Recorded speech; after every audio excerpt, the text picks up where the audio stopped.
My name is Sophia Burke. I am 30 years old, and I live in a simple two-bedroom apartment in the city. I sat there in the most expensive restaurant in the city, the Monarch. My hands were folded tightly on the white tablecloth, and I was trying to keep a smile on my face. Across from me, my mother stood up, raising a glass of champagne. She looked at my younger sister, Lauren, with tears in her eyes. "To Lauren," Mom said, her voice loud enough for the whole room to hear. "The creative genius of this family, she is the daughter I am truly proud of." Everyone clapped. Lauren beamed like a queen. I clapped too, even though my chest felt tight. I was just the high school teacher. I was the boring one. Then the waiter walked past everyone else. He didn't look at my dad.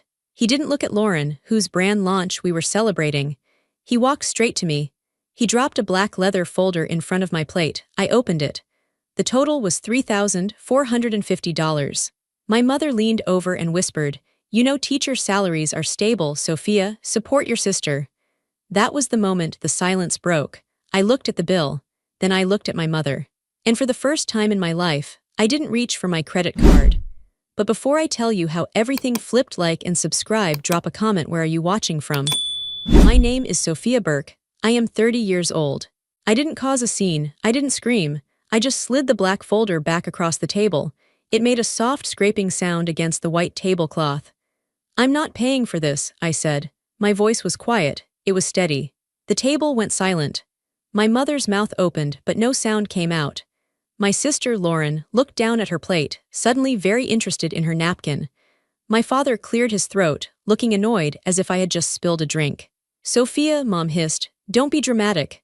"I'm not," I said. I stood up. I picked up my purse. "I'm just leaving." I walked out of the private room. I walked through the main dining area of the Monarch. The restaurant was beautiful. It smelled like expensive steak and truffles. The lights were dim and gold. But all I could feel was the cold air on my skin and the burning feeling in my stomach. I walked out the front door and onto the sidewalk. The night air was cool. I took a deep breath, trying to stop my hands from shaking. A minute later, the heavy door opened again. It was Jacob, my boyfriend. He didn't say anything. He just handed the valet his ticket. He stood next to me and took my hand. His hand was warm. It was the only real thing in the world right then. We waited for the car in silence.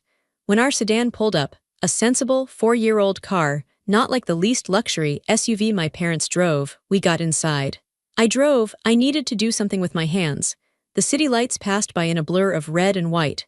I gripped the steering wheel so hard my knuckles turned white. The silence in the car was heavy. "You okay?" Jacob asked softly. "No," I said, "I'm not." "Good," he said. "You shouldn't be." I looked at him quickly, then back at the road. "What do you mean?" "Sophia, that bill was nearly $4,000, Jacob said. His voice wasn't angry, just matter of fact. "They ordered the most expensive wine. They ordered the seafood tower. Lauren ordered 2 desserts. They didn't even look at the prices. You know why?" I swallowed hard. "Why? Because they knew they weren't paying. They knew you were there." Tears pricked my eyes. I blinked them away. I focused on the tail lights of the car in front of me. "It's her birthday," I whispered. It was a weak defense. I knew it was weak. "It's her 32nd birthday, Sophia. She's not a child. And it wasn't just a birthday dinner, it was a brand launch. For a brand that doesn't make money." Jacob was right. Lauren called herself an influencer. She called herself a lifestyle consultant. Mostly, she just took photos of herself in clothes my parents bought her, eating food I paid for. I drove onto the highway. The hum of the tires against the asphalt filled the car. My mind started to drift back. I started to think about the last few years. It wasn't just tonight. I thought about 3 months ago. My father called me in a panic. He said he was short on the mortgage because of a banking error. I transferred $2,000 immediately. He never paid me back. He never mentioned it again. I thought about last Christmas. Lauren wanted a trip to Cholum to create content. My parents said they couldn't afford it. They looked at me. They said, "Sophia, you don't have kids, you have savings. Help your sister achieve her dreams." I paid for the flight. I paid for the hotel. Lauren posted photos for a week. She captioned them, "Self-made, grateful for my hustle." She didn't tag me, she didn't thank me. I thought about the DUI. 2 years ago, Lauren got pulled over. She called me from the police station, crying. She couldn't call Mom and Dad, they would be too upset. She needed bail money. She needed a lawyer. I drained my emergency fund, $5,000. I hired the lawyer. I picked her up. I drove her home. When we got to my parents' house that night, Mom hugged Lauren and cried. She made her tea. She tucked her into bed. Then she came out to the kitchen where I was standing. "Thank goodness you handled that," Mom said. "We can't have a scandal. It would ruin your father's reputation at the club." She didn't ask how much it cost. She didn't ask if I was okay. She just expected it. I was the fixer. I was the safety net. I was the wallet. I looked at Jacob. "I've been an idiot," I said. "You haven't been an idiot," Jacob said gently. "You've been a daughter who wants to be loved. There's a difference, but they are using that against you."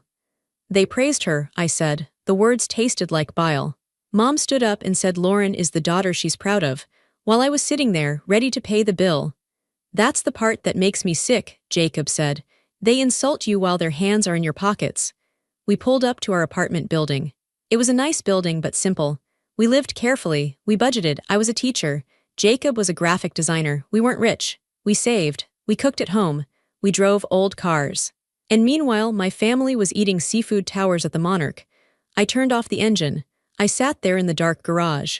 "It stops today," I said. "I hope so," Jacob said. He unbuckled his seatbelt. "But you know what's coming next, right?" "What?" "The guilt," he said. "They're going to come for you. They're going to make you feel like the bad guy. Are you ready for that?" I thought about the bill. $3,450. I thought about Mom's whisper, "Teacher salaries are stable."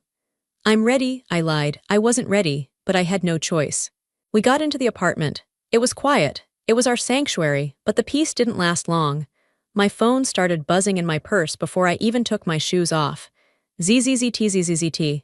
ZZZT. ZZZT. It was an angry sound. I walked to the kitchen island and took the phone out. I laid it on the counter. The screen lit up. "Mom, where did you go?" "Mom, the waiter is standing here. This is humiliating." "Mom. Sophia, come back right now." "Lauren, are you serious?"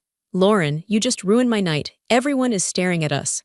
"Dad, unacceptable behavior." "Sophia, pick up the phone." My heart hammered against my ribs. It was a physical reaction. I was conditioned to panic when they were upset. I was trained to fix it. My thumb hovered over the screen. I wanted to text back. I wanted to apologize. I wanted to transfer the money just to make the buzzing stop. Jacob walked into the kitchen. He saw me staring at the phone. He reached over and gently placed his hand on top of mine. "Don't," he said. "They're stuck there," I said. "They probably can't pay." "They have credit cards," Jacob said. "Your dad drives a Mercedes. Lauren carries a Gucci bag. They can pay, they just don't want to." The phone buzzed again. A long string of messages from Mom. "Mom, I cannot believe you would do this to your sister. On her big night. You know how hard she has worked for this brand. You are being incredibly selfish. We are family. We support each other." "Mom, the manager is threatening to call the police if we don't settle the bill. Do you want your father to be arrested? Is that what you want?" That was the hook. The guilt, the escalation. "Do you want your father to be arrested?" "She's saying they might get arrested," I said, my voice trembling. Jacob laughed. It was a dry, harsh sound. "They aren't going to get arrested. They will put it on a card. Stop reading them." But I couldn't stop. The messages kept coming. It was a digital storm. They were attacking me from every angle. "Lauren, I literally hate you right now. You're just jealous. You've always been jealous because I'm creative and you're just a teacher. You couldn't stand me having the spotlight. Dad, I am very disappointed in you. We raised you better than this. To walk out on a bill, it's cheap, it's classless." "Classless," I laughed. It was a broken sound. Dad called me classless. The man who expected his daughter to pay for his dinner without asking. Jacob shook his head. "That's rich." I sat down on the bar stool. I felt heavy. I felt drained. "Notice what they aren't asking," I said quietly. Jacob looked at me. "What?" "They aren't asking why I left. They aren't asking if I'm okay. They aren't asking if I'm sick or if something happened. They are only worried about the money. They are only worried about the embarrassment." I scrolled up through the chat history, years of it. "Can you Venmo me $50? Lauren. Forgot my wallet, can you cover lunch? Dad, need a deposit for the venue, I'll pay you back next week. Mom, there was never a how are you? There was never a I'm proud of you. Unless they needed something. They don't love me," I said. The realization hit me like a physical blow to the chest. It knocked the wind out of me. "They love what I do for them. They love the ATM." "Sophia," Jacob said. He came around the counter and hugged me. "I love you. Real love doesn't come with a bill." I leaned into him. I let myself cry for a minute, just a minute. Then I wiped my face. The sadness was turning into something else. It was turning into anger. Cold, hard anger. My phone buzzed again. Mom, we paid it. I had to use the emergency card. I expect a transfer of $3,500 by tomorrow morning, plus an apology letter to your sister. I stared at the number. $3,500. They rounded up. The bill was $3,450. They added $50 for themselves, or maybe for the tip. They expected me to tip the waiter who disrespected me. No, I whispered. I picked up the phone. I didn't text back. I didn't call. I turned the phone off. I held the power button until the screen went black. What are you doing? Jacob asked. I need to see it, I said. I need to see it all. See what? The numbers, I said. I need to know how much. I need to know exactly how much they've taken from me. I stood up and walked to the living room. I pulled my laptop out of my bag. I sat down on the sofa and opened it. The screen glowed blue in the dark room. I'm going to do an audit, I said. I opened a blank spreadsheet. The grid was empty, white boxes waiting to be filled. I logged into my bank account. I logged into my credit card portal. I logged into Venmo and PayPal. You don't have to do this tonight, Jacob said, sitting next to me. Yes, I do, I said. If I don't do it now, I'll talk myself out of it. I'll convince myself it wasn't that bad. I need the proof. I started with the current year. January, mortgage help for dad, $2,000. Lauren's car insurance she forgot to pay, $450. Mom's birthday gift, spa day she requested, $600. February, Lauren's website hosting fee, $300. Family dinner I paid, $280. Dad's investment opportunity, never heard about it again, $1,500. I typed them in, line by line, date, description, amount. The numbers started to add up fast. In just 2 months, I had spent over $5,000 on them. I went back to last year, the family vacation to Florida. They told me it would be a family bonding trip. They booked a large Airbnb. When we got there, Mom said, "Oh, Sophia, your father's card is having issues with the international transaction fees. Can you put the deposit down?" I put down $2,500. Then I paid for the groceries, $400. Then I paid for the rental car, $600. I typed it all in. I went back to the year before. The DUI. Lawyer retainer, $3,000. Court fees, $1,200. Towing fees, $400. I remembered that night clearly. Lauren crying in the holding cell. Me sitting on the hard metal bench waiting for the paperwork. I missed a day of work. I used my sick days. I added a new column to the spreadsheet. I called it emotional cost. Next to the DUI expenses, I typed, missed work, stress migraine. Lauren blamed me for not driving her, said I should have been at the party to stop her. Next to the Florida trip expenses, I typed, slept on the pull-out couch while Lauren got the master bedroom. Mom said I didn't mind because I was single. I kept going back. 3 years, 4 years, 5 years. The room grew darker. The only light was the laptop screen. My eyes burned. My fingers flew across the keys. Jacob brought me a glass of water. He watched the total at the bottom of the screen grow. $10,000, $25,000, $32,000. It was a down payment on a house. It was a new car. It was my retirement fund. I could have bought a house, I whispered. I'm still renting this apartment and I could have bought a house. They stole your future, Jacob said. He sounded angry now, bit by bit. I found smaller things too, streaming services. Netflix, my account. Spotify, my account. Amazon Prime, my account. I checked the order history on my Amazon account. Face cream shipped to Mom. Bluetooth speaker shipped to Lauren. Golf balls shipped to Dad. They had my password. They just clicked buy now and shipped it to themselves. I never checked the small charges. I just paid the bill at the end of the month. I trusted them. I'm such a fool, I said. You're not a fool, Jacob said firmly. You're a victim of theft. This is theft, Sophia. Just because they are family doesn't mean it's not stealing. I reached the bottom of the 5th year. I summed up the column. Total financial cost, $42,350. $42,000. I stared at the number. I felt sick, physically sick. That was money I worked for. I stood on my feet all day teaching high school history. I graded papers until midnight. I dealt with angry parents and difficult administration. I saved every penny I could, and they took it. They ate it. They drank it. They wore it. There's something else, Jacob said. He was looking at a specific entry on my credit card statement from 6 months ago. What? Look at this, he pointed to the screen. I looked. July 14th, the Monarch Restaurant. $1,500. July, I frowned. We weren't at the Monarch in July. I remember July. I was teaching summer school. Read the transaction details, Jacob said. He clicked on the little arrow to expand the line item. The text expanded. Transaction type, deposit, description, private room reservation. Event date, August 20th. Hold for Burke anniversary. My blood ran cold. I froze. I stared at the words. Burke anniversary. August 20th was my parents' 30th wedding anniversary. I remembered August. I remembered it very clearly. I had called Mom in early August to ask what they wanted to do. I remembered the conversation perfectly. I was standing in the kitchen, chopping vegetables.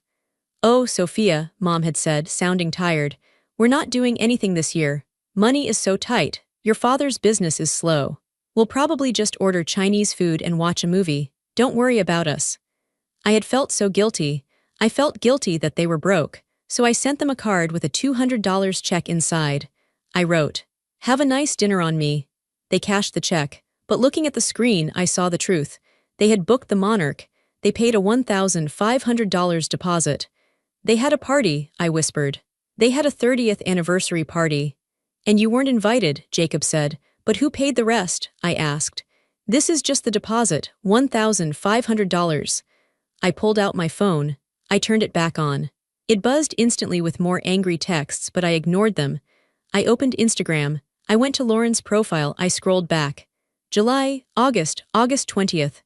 There it was, a carousel of photos. Caption: "Cheers to 30 years of love. Happy anniversary to the best parents in the world. So glad we could celebrate in style. Number family, number love, number the Monarch." I swiped through the photos. Photo 1. Mom and Dad clinking champagne glasses. They were dressed up. Mom was wearing a new dress. Photo 2. Lauren and her boyfriend laughing with Dad. Photo 3. A group shot. My aunts, my uncles, my cousins, even some of their neighbors. Everyone was there. There were at least 20 people in the private room, the same room we were in tonight. I wasn't in any of the photos. I wasn't there. I scrolled to the comments. Aunt Becky, beautiful night. So glad we could celebrate. Cousin Mike, great food, great company. Mom, thank you for organizing this, Lauren. You are such an angel. My stomach dropped. Thank you for organizing this, Lauren. I looked back at my bank statement. July 14th. The Monarch. $1,500. I paid the deposit. I used my card. They must have used my card number over the phone. Or maybe they swiped it when I wasn't looking one day. I paid for the deposit for a party I wasn't invited to. They told me they were staying home, I said, my voice shaking with rage. They told me they were broke. I sent them a check. They took my check and they used my credit card to book a party and they didn't invite me. Why? Jacob asked. Why wouldn't they invite you? I looked at the photos again. Everyone looked glamorous. Everyone looked rich. Because I don't fit the brand, I said. I'm the teacher, I drive the old car, I wear sensible clothes. Lauren is the influencer. Having me there, having the boring sister there, it ruins the aesthetic. Or maybe, I paused. A darker thought came to me. Maybe they didn't invite me because if I was there, I would know how much it cost. If I wasn't there, they could just steal the money for the deposit and hope I never noticed the charge. They hid the line item. I looked at the description again. The Monarch. If I had seen it back in July, I would have assumed it was a mistake or maybe a charge from a previous dinner. I rarely checked the details. I just paid the total. They banked on my negligence. They banked on my trust. I felt a fire start in my chest. It wasn't sadness anymore. It wasn't just anger, it was clarity. For 30 years, I thought I was part of the family. I wasn't, I was the staff. I was the silent partner. I was the investor. They stole $1,500 for a party I was banned from, I said. I grabbed my phone. I took a screenshot of the Instagram post. I took a screenshot of the bank transaction. I printed them out. I printed out the spreadsheet, 5 pages of financial abuse. I went to the closet and found a manila folder. I put the papers inside. What are you doing? Jacob asked. I'm building a case, I said. Just then the intercom buzzer rang. It was a harsh, loud buzz that filled the apartment. We both looked at the door. My phone lit up on the table. Mom, we are downstairs. Buzz us up. We need to talk. Now, they had come to me. Do you want me to tell them to leave? Jacob asked. He stood up, looking ready to fight. I looked at the folder in my hand. I looked at the spreadsheet. $42,350, plus the emotional cost. Plus the lies. No, I said. I felt strangely calm. My hands stopped shaking. The tears were gone. Let them in, I said. I'm ready to close the account. The buzzer screamed again. It was a long, impatient sound. It sounded like they were leaning on the button, refusing to let go until I obeyed. Buzz them up, I said to Jacob. Jacob hesitated. He looked at the door, then back at me.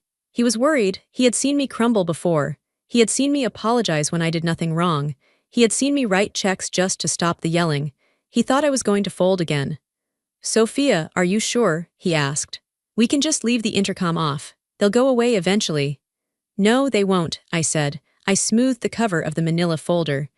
They'll call the police for a welfare check just to force the door open. They'll scream in the lobby until the neighbors complain. The only way out is through. Jacob pressed the button. BZZZT. The lock on the downstairs door released. I heard the heavy thud of the main door opening 3 floors down. Then the sound of heels clicking on the stairs.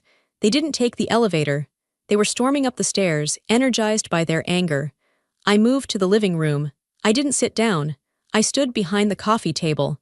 It felt like a barrier. A fortress. I placed the manila folder in the center of the table. Next to it, I placed my phone, face up, recording audio. What's the plan? Jacob asked. He stood off to the side, leaning against the wall. He was my witness. I don't have a plan, I said. I have an invoice. I looked around my apartment. It was clean. It was simple. The furniture was from IKEA, bought 5 years ago.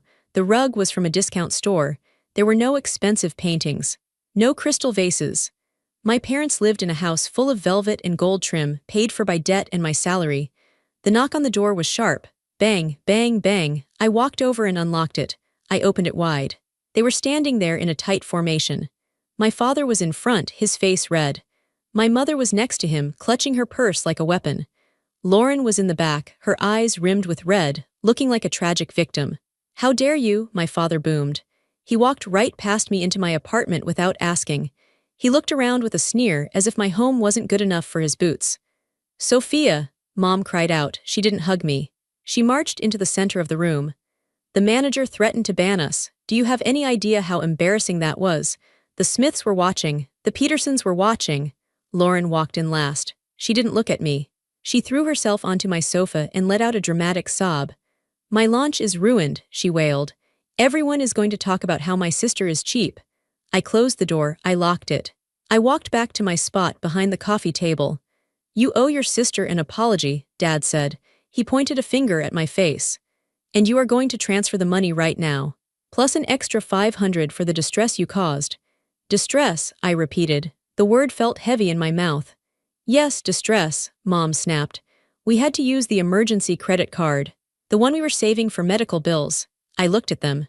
Really looked at them. Dad was wearing a tailored suit. Mom was wearing diamond earrings. Lauren was wearing a dress that cost more than my monthly car payment. And they were yelling at me about money. I'm not transferring anything, I said. The room went deadly silent. Lauren stopped crying instantly. Mom froze. Dad's face turned a darker shade of purple. Excuse me, Dad asked. His voice dropped to a dangerous growl. I said no, I said. My voice was calm. It surprised even me. I am not paying for the dinner, and I am not apologizing. You ungrateful little brat, Dad stepped forward. Jacob straightened up off the wall, ready to intervene. I held up a hand to stop him. I'm not ungrateful, I said. I'm just finished. I picked up the manila folder. What is that? Mom asked, eyeing the folder. Is that the apology letter? No, I said. It's a ledger. I opened the folder. I took out the spreadsheet. I spread the papers out on the coffee table so they could see the rows and rows of black ink. What is this nonsense? Dad asked, looking down at the paper. This, I said, pointing to the first line, is the money I gave you for the mortgage in January, $2,000. I moved my finger down. This is the money for Lauren's car insurance. This is the money for the bail bond. This is the money for the family vacation I slept on the floor for. So, Lauren scoffed. You helped your family. That's what you're supposed to do. Why are you keeping score? That's psycho. I'm keeping score because you aren't family, I said. You're a business expense. How dare you, Mom gasped. She put a hand to her chest. We raised you, we fed you. We put a roof over your head. And I have paid you back, I said, with interest. I picked up the summary page. In the last 5 years alone, I read aloud, I have given you $42,350. I looked up. That is a down payment on a house. That is a wedding. That is a master's degree. I gave it all to you. We needed help, Dad shouted. Family helps family, do they? I asked. Then why didn't you help me when my car broke down last year? You told me to figure it out. Why didn't you help me when I needed surgery for my wisdom teeth? You said you were tapped out. But the next week you went to a casino. We have expenses, Mom yelled. You don't understand the pressure of maintaining our lifestyle. Your lifestyle, I corrected. Not ours. Yours. I reached into the folder and pulled out the final piece of paper, the screenshot of the bank transaction, and the screenshot of the Instagram post. I slid them across the table toward my mother. Explain this, I said. Mom looked at the paper, her face went pale. The color drained out of her cheeks instantly. She looked like a ghost. Dad looked over her shoulder. He stopped breathing for a second. July 14th, I said. A charge for $1,500. A deposit for a private room at the Monarch, for the Burke anniversary party. I pointed to the Instagram photo of them clinking glasses. I paid for the deposit, I said. For a party you told me wasn't happening. For a party where you celebrated family, while I sat at home, thinking you were eating Chinese takeout because you were broke. Lauren looked at the photo. She didn't look ashamed. She looked annoyed that she got caught. We just didn't want you to feel bad, Lauren said. You're always so gloomy, you kill the vibe, we wanted a happy celebration. You stole my money, I said. You used my credit card without my permission. That is fraud. It's not fraud, Dad yelled. I am your father, I have a right to your resources. No, you don't, I said. You have a right to respect. And you lost that a long time ago. I stood up straighter. I felt 10 feet tall. You call me ungrateful, I said. You call me the stable one. You call me the safety net. But tonight, at dinner, you stood up and said Lauren is the daughter you are proud of. Mom tried to speak. Sophia, I didn't mean. You meant it, I cut her off. She's the daughter you're proud of because she's just like you, flashy, fake, and living off someone else's dime. I looked at my father. You said I owe you because you raised me. I took a deep breath. I am not your daughter anymore, I said. My voice was ice cold. I am your investor, and this investment has yielded 0 returns, so I am pulling my funding. The Bank of Sophia is closed. Dad laughed. It was a nervous laugh. You can't be serious. You'll be back. You always come back. You need us. I don't need you, I said. I never did. You needed me. I pointed to the door. Get out. You can't kick us out, Lauren said. She crossed her arms. I'm not leaving until you apologize and transfer the money. Jacob, I said, hand me the phone. Jacob handed me my phone. I am dialing 9-1-1, I said calmly. I am going to report a theft of $1,500 via credit card fraud. I have the receipt. I have the proof that I wasn't at the event. I have the IP address log from Amazon where you ordered things to your house using my account. I looked at my father. Fraud over a certain amount is a felony, Dad. Do you want that on your record at the country club? Dad's eyes went wide. He knew I was telling the truth. He knew the numbers were real. He looked at Mom. Let's go, Dad muttered. What? Mom shrieked.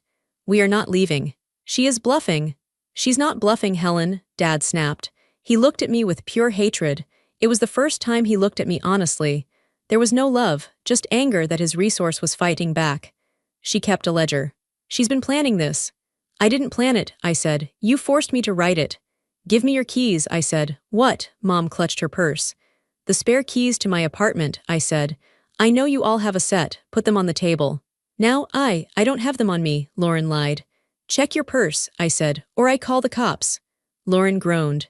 She dug into her expensive bag and threw a key onto the table. It hit the wood with a loud clack. Mom hesitated. She looked at me with tears in her eyes. Sophia, please, don't do this. We're a family. Who will we have for Christmas? You have Lauren, I said. She's the creative genius. Let her create a Christmas dinner. Mom slowly pulled her key out and placed it on the table. Dad slammed his key down. It bounced off the table and hit the floor. He didn't pick it up. You are making a huge mistake, Dad said. You are going to die alone. Better to be alone than to be bled dry, I said. They walked to the door. Jacob opened it for them. He didn't say a word. He just held the door open. Lauren stopped in the doorway. You're ruining my life. No, I said. I'm starting mine. They walked out into the hallway. The heavy door clicked shut. I threw the deadbolt, then the chain. I stood there, staring at the white door. I waited for the tears. I waited for the panic. I waited for the overwhelming guilt that always came after I stood up for myself. But it didn't come. Instead, my shoulders dropped. The tightness in my chest loosened. The headache that had been throbbing behind my eyes for years vanished. I looked at Jacob. He was smiling. "You did it," he said. "I did it," I whispered. I looked at the keys on the table, 3 little metal keys. They looked like trash. I picked them up and threw them in the garbage can. The apartment was quiet, but it wasn't a lonely quiet. It was a peaceful quiet. It was Sunday morning. Usually, on Sunday mornings, I would be panic cleaning because Mom might drop by. Or I would be rushing to answer texts from Lauren about her latest crisis. Today, I was drinking coffee. I was sitting on the balcony, watching the birds. My phone sat on the table. It was silent. I had blocked them, all of them. It was hard at first. The first week, they tried to call from different numbers.